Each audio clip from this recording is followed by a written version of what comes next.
Hi, so I'm KB with Nerdophiles. How are you both? Good. How are you? Hi, KB. Doing well. Listen, I absolutely adored this season. I've only seen the first seven though, so please do not spoil anything for me.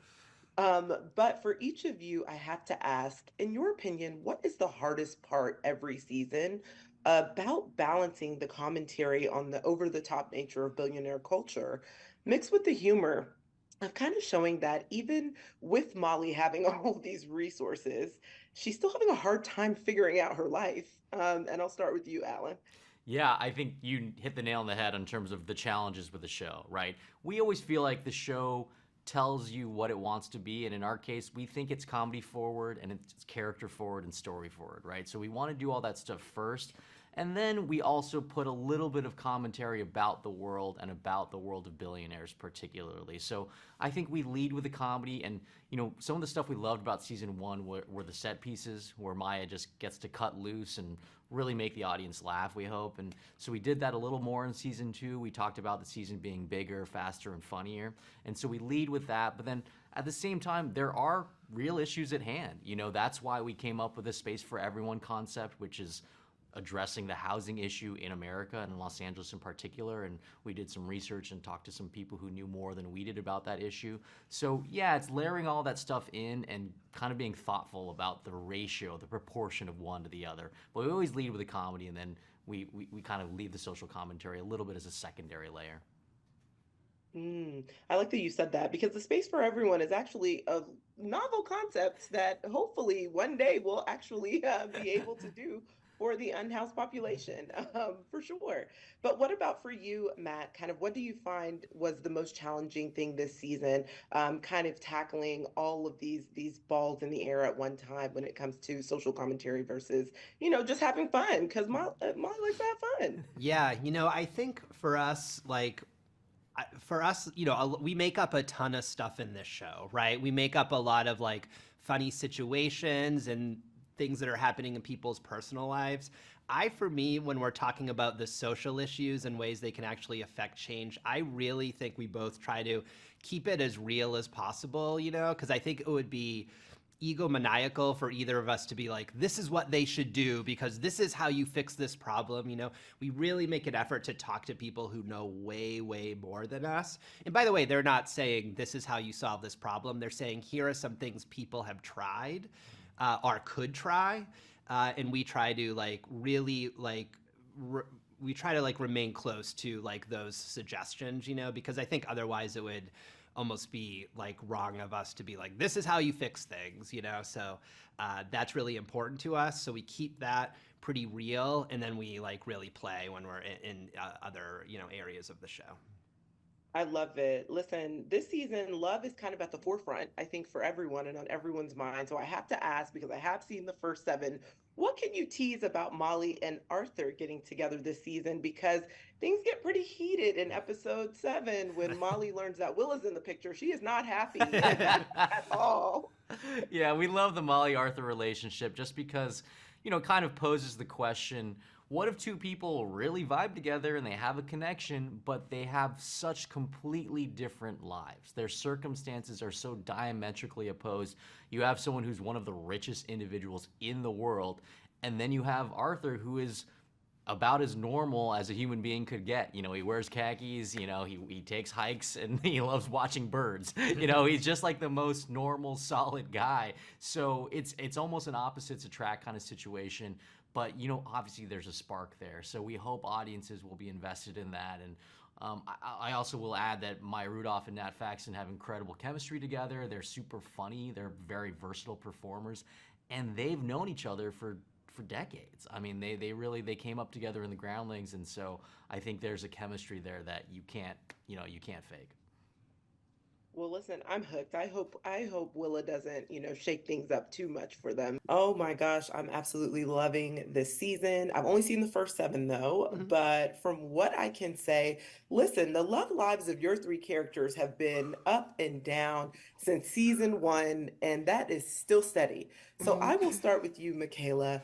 Will Sophia go the distance with Isaac this season and finally admit that they are serious and she deserves this kind of love? You know, we really don't know where Sophia and Isaac are really going to head, but in my head, I see the horizon. They're riding off on a horse. That's what I see, but you know, that's Michaela speaking.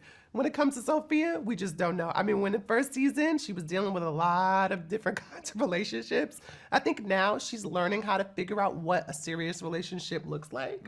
And she's really trying to figure out if it's something that she wants or she doesn't want. But I'm glad you haven't finished those seasons yet, because we may find out after you finish. Ooh, ooh, well, go ahead and tease it for me then, okay?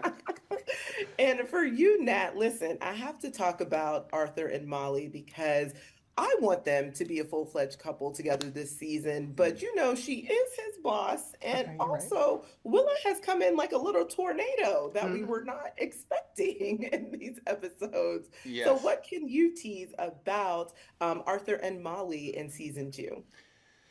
Well, I think there is. Arthur was left in season one so heartbroken, and I think obviously this season is more about him trying to find his footing again and trying to figure out who he is and how he can move forward. But it's that sort of age-old question of how do you move forward when you secretly are longing for something that you are technically not allowed to have, or there it's not reciprocated, or there it's complicated because of the work environment you are in.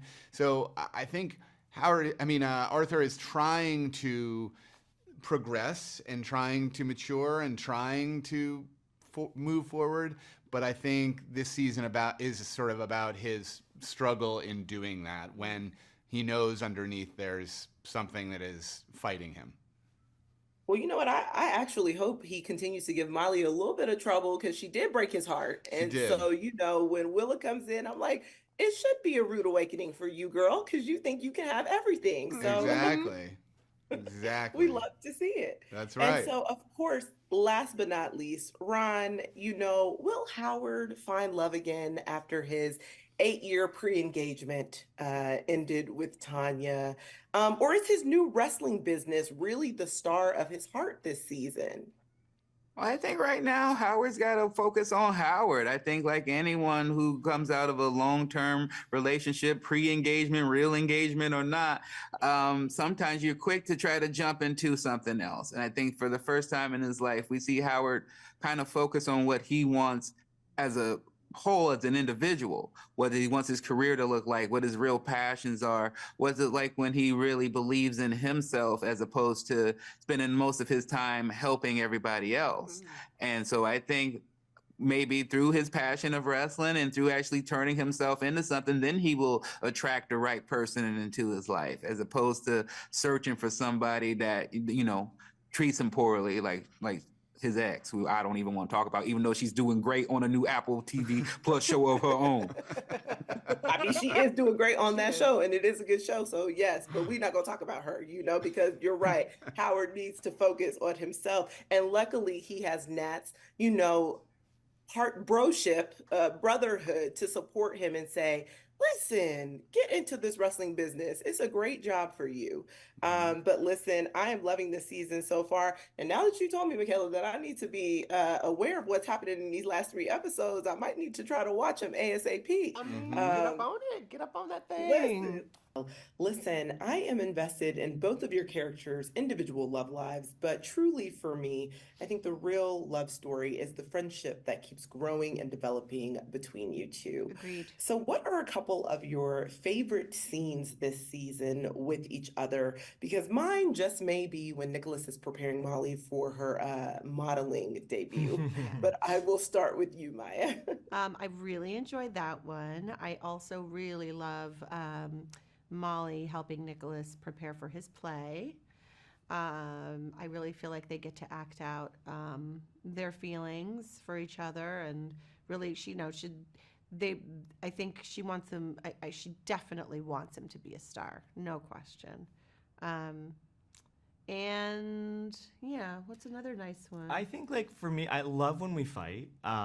It's so fun to play that. I mean, it hurts my soul, like, as the character, but it really is, like, so fun to do that. And then for me, too, like, I think in the modeling episode, I love when I get to give you a pep talk. Like, Yeah. for me, that's always so fun. Like, one at the it at the echoes bar, at the yeah. bar, yeah. And it echoes that very first scene in the pilot where I'm like the Migos of it all. Yeah, like any moment where you get to see that aspect of their relationship is so fun for me to play, and yeah, just the different layers that we get to see in season 2. I think we is so great. compliment each other at one point, like, I love your eyes, or some. I mean, we really stare into each other's eyes a lot more this season. That's why you guys do the real love story. You're Yeah, constantly exactly. gazing into each other's eyes, I think. Yeah. But I also want to talk about family a little bit. And so, in terms of family, like I saw the episode where we get to see Nicholas's conservative parents come join us as a surprise for Molly. So will they come back before the end of season 2? And also for you, Maya, will we get another cousins gathering before the end of season 2 Aw. with Molly and her family? But I'll start with you, Joel, to answer about your parents. I can tease that, like, certainly, like, the family issue is not dead after episode 3, certainly, but I don't know if I'm specifically allowed to say any of the specifics of, like, the plot of the season, but it is definitely a thread that carries on Yeah. later on into the season.